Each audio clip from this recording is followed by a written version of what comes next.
Yo, what's going on, guys? I'm back with another video, as you guys posted another day. Not really sure what the hell it's gonna be, because I'm starting it really late again. But I'm gonna tell you right now, before you even watch anymore, if you don't want to watch this, completely fine with me. It's gonna be a boring video, I'll tell you right now. Tomorrow, I am planning on starting the vlog in the morning, before I go to school. So I'll get some actual content tomorrow, so that's a plus for us. Or at least a plus for you guys, hopefully. Hopefully you guys enjoy it. But as far as tonight goes, I'm gonna say that don't watch if you don't want to. If you do, great. If you don't, it's fine too, because it's gonna be boring. I'll let you know now. So, yeah, let's get right into it. Or I don't even know what I'm gonna be doing, but let's catch you guys in a bit. Alright, guys. So, I am currently watching. This is why I said if you don't want to watch it, don't watch it, because we'll be commentating another football game, because it's Monday Night Football tonight.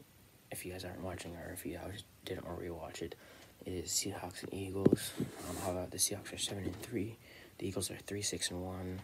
I'm pretty sure you guys know what that means, but if you don't, Seahawks have 7 wins and 3 losses. Eagles have 3 wins, 6 losses, and a tie. So that's cool. Putting it in perspective, the Seahawks are leading in their division, so if they lose, they don't really have. I mean, they'll be tied. I'm pretty sure. With, I don't really know. I don't know their division. But they're in first right now, so they don't have a problem if they do lose, even though it would be good if they won for them, because they will continue having the first place spot no matter what. And the Eagles are, like, if they win this, they'll be like a 3-way tie or something or pretty much a 3-way tie for first in their division, because their division pretty bad. I'm just going to say it up front. It's a pretty dog division. It's just like they have Carson Wentz, the quarterback of the Eagles, right? Really good quarterback. He always has been, but he just doesn't have a team to play for. Like, he doesn't have a team with him. Like, quarterbacks can be as good as they want. This is my personal opinion. If you disagree with me, I don't care. This is my personal opinion. Every quarterback coming out of college nowadays, every quarterback that comes out of a college team nowadays that's looking to get drafted into the NFL can throw the ball. That's just a fact. So, really, at the end of the day, every one of them can throw the ball, right? Really, at the end of the day, all it is to make a great quarterback, or to make a good quarterback out of college, a great quarterback, a Hall of Fame quarterback, is the protection they have, like their offensive line, and their receivers. Like their tight ends, their wide receivers, the running backs, and stuff like that. The running backs that might be, catching the ball, whatever. That kind of stuff. That is what makes a quarterback. From a good quarterback out of college, or even a good quarterback in general, some quarterbacks in the league, and even in college, were terrible because they didn't have protection, they didn't have any offensive line, and they didn't have good receivers.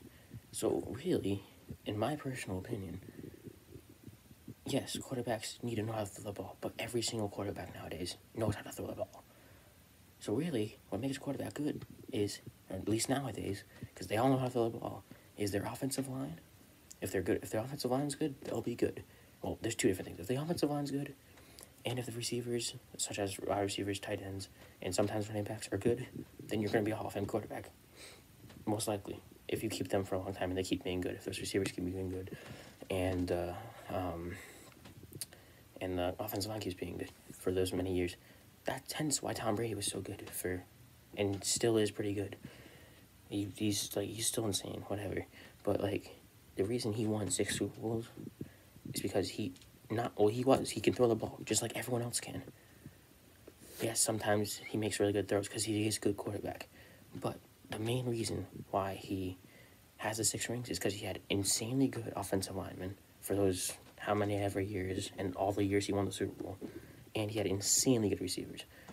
He had, every year he won the Super Bowl, he had Edelman, Julian Edelman is an insanely good receiver. One of the best to play, in my personal opinion, along with some of the best receivers, in my opinion, are Antonio Brown, Julian Edelman. There's so many more, but, so the only reason, this is just my personal opinion, this goes for any quarterback, not just Tom Brady, this goes for any good quarterback that was ever played. He was so good, not the only reason, but one of the only reasons he was good, or or he won those 6 Super Bowls, is because he had an insanely good offensive line, a insanely good receiving core. Every single year, pretty much, that he won the Super Bowl, and that he won the Super Bowl, Edelman was a receiver, Rob Gronkowski was a receiver, which is obviously his tight end. Both insanely good receivers, some of the best to ever play. That's why he was so good. He had Danny Amendola a few years, another insanely good receiver. That's why they're so good. Russell Wilson, let's take him. He's in this game, right? He's a good quarterback. He can throw the ball. He throws some dimes all the time. He does, just like Tom Brady does. But at the end of the day, he has some insanely good receivers too. Not as many as Brady did. That's why he doesn't have as many rings. This is making sense now, right? So Russell Wilson, insanely good. He has Earl Thomas. He's insane. I don't know if he still does, but he did for a while when they won a few Super Bowls, or whatever, how many Super Bowls they won. Earl Thomas, insanely good receiver. He was also insanely good kick returner.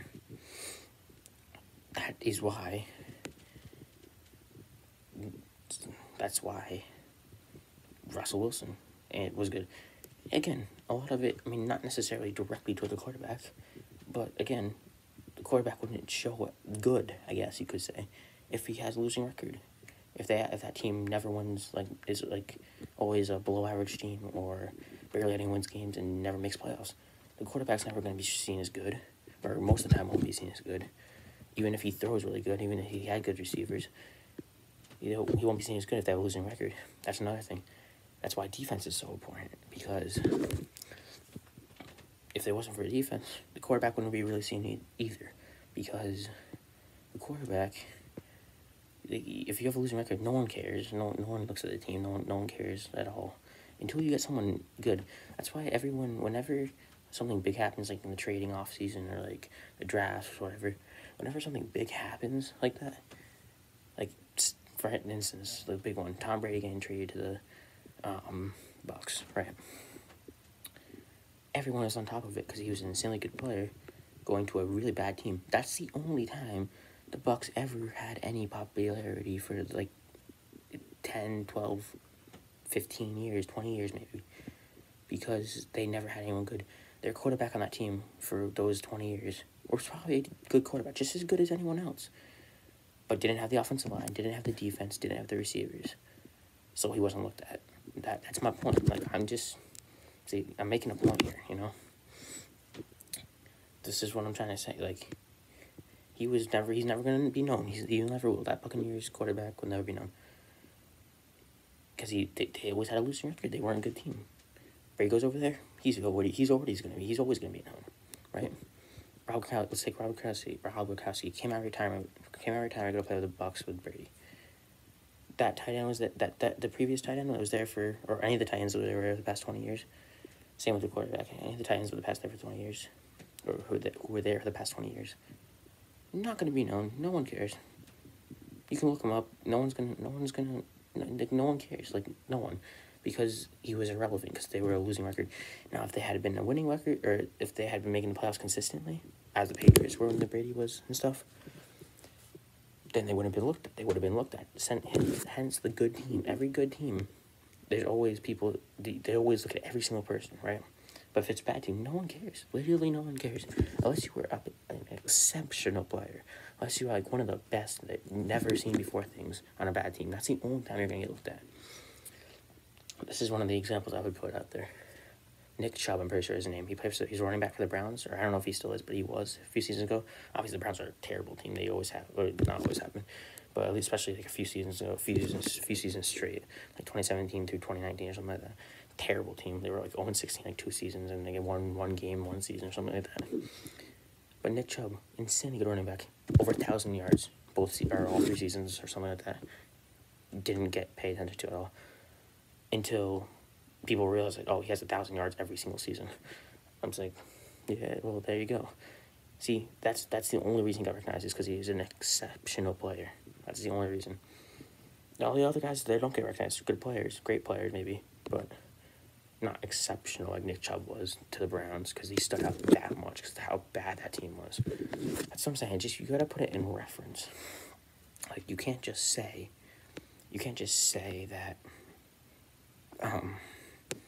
whatever team, quarterbacks aren't good by themselves.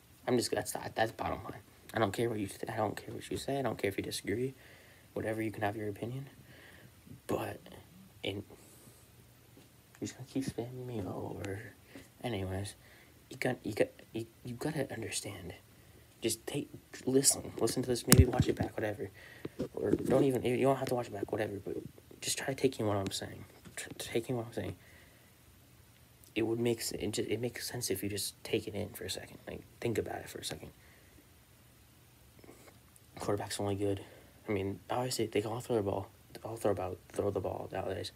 But hence that reason, they need a good offensive line, good receiving core, and a good defense. Otherwise, they'll never be known. Just saying. So that's all I have to say for today. I'll catch you guys in the outro. Alright, guys. So I hope you guys enjoyed today's video. Tomorrow I'm gonna film in the morning and all that good stuff. So I will make sure to do all that stuff. So it's a little more exciting, whatever. Yeah, and all that good stuff. So yeah, I'll catch you guys in the next one. As always, I hope you guys did. As always, I don't know what I'm saying. I hope you guys did enjoy today's video. And as always, I'll see you guys in the next one. Peace out.